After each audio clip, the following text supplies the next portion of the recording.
Gazans continue to pay the heavy price as they witness one of the most intense bombings by Israel in the ongoing war.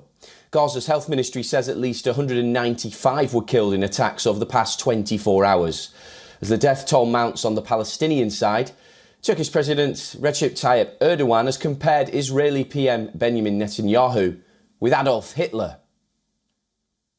Bunlar bize Hitler'i de aratacak. How are you different than Hitler?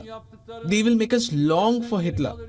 Is there anything different in Netanyahu's actions compared to Hitler's? No.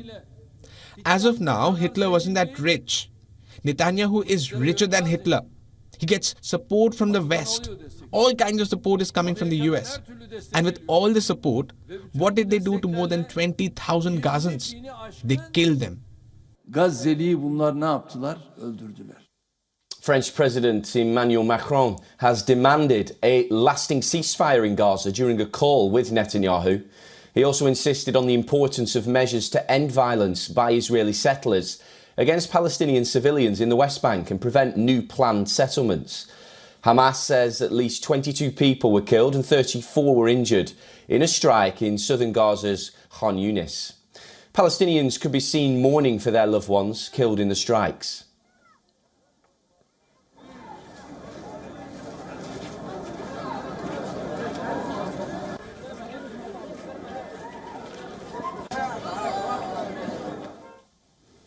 The Israeli army has expanded its operation in central Gaza as well.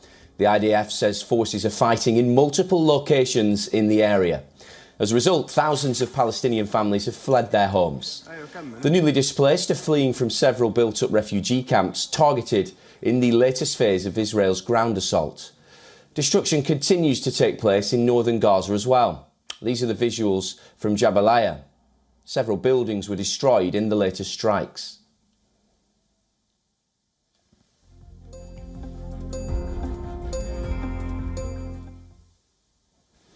Meanwhile, the IDF has released a video showing the troops uncovering Hamas's tunnels inside the Ratisi hospital in Gaza City.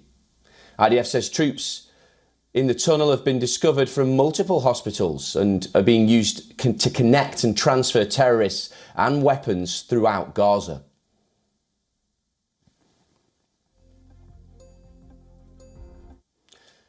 Other footage by the IDF shows of 3 tunnels being blown up in the Gaza city, which the army says it found near a school.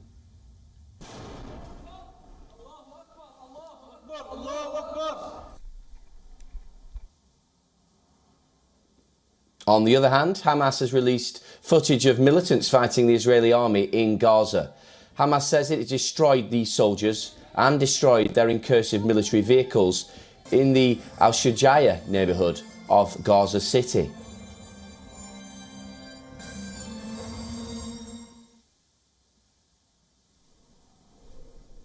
Meanwhile, tensions are simmering on the Israeli-Lebanon border. 1 Hezbollah militant and 2 civilians were killed in an overnight Israeli strike on a family-owned residential building in southern Lebanon. The Israeli army says Israeli forces have killed 129 Hezbollah militants so far in the fighting, and the IDF added that the Iran-backed movement is paying a heavy price for its attacks on the northern border. Another Iran-backed militant group, the Islamic Resistance in Iraq, has claimed responsibility for launching the drone that crashed in the southern Golan Heights. A statement from the militants say they carried out the attack using appropriate weapons without elaborating. Meanwhile, a spokesman for Iran's Revolutionary Guard has claimed that the deadly October 7th attack on Israel was launched by Hamas in retaliation for the killing of General Qasem Soleimani, the head of Iran's elite Quds force. He was killed in a US drone strike in Iraq in 2020. Hamas, however, has promptly denied the claim in a rare public spat between the Palestinian militant group and its main sponsor.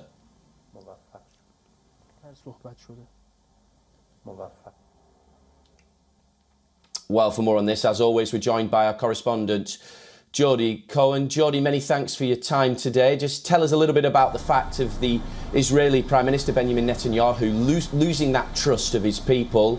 There's now 2/3 of Israelis wanting a general election as soon as the war is finished. And do you think that means that Netanyahu could be replaced? Hi, Oliver. Yes, so in recent polls over the last few months, even before the war, I should say, they have suggested that if an election were to be held today, that Benny Gantz, the head of the National Unity Party, he would actually win more seats than Netanyahu's Likud party, meaning that he would also be able to form a coalition, and he's the preferred candidate for Prime Minister according to those polls. Although I have to say, regardless of people's views on Netanyahu, just referring to what you were talking about with President Erdogan's comments comparing Netanyahu to Hitler, that would be hugely offensive to the majority of the electorate here, comparing Hitler, who killed 6 million Jews, to Netanyahu. And even if you take Hamas's figures of casualties in Gaza, that's 20,000. Israel, of course, says that over 8,000 of those were Hamas terrorists and that they're doing what they can to protect civilian lives. But nonetheless, as you said, 2/3 of people want to see an election as soon as possible after this war. The majority don't want to see an election during the fighting. Now, the large protests that actually took place over the past 9 months just behind me at the square here, this is the location of those huge protests that we were seeing. They stopped on the 7th of October when Hamas carried out its massacre against Israel, and the country has been largely united since then. Remember the Brothers in Arms reservists? They were the officers who said that they wouldn't sign up for reserve duty in protest at the government. They've been signing up in record numbers, and the protest coordinators have turned their efforts to helping people displaced from the north and the south of Israel because of the fighting into the center of the country. But we have seen some political statements in recent days, perhaps in response to MPs seeing those polls. For example, the opposition head Yair Lapid said that if he was Prime Minister on the 7th of October, he would have resigned. President Herzog, meanwhile, went onto TV on prime time to remind people about the importance of staying united while Israel is under attack. Let's touch back on the international community. Of course, we've heard Emmanuel Macron's statement and also now some talks regarding a proposal from Egypt to end the fighting. Just bring us a little bit more on that.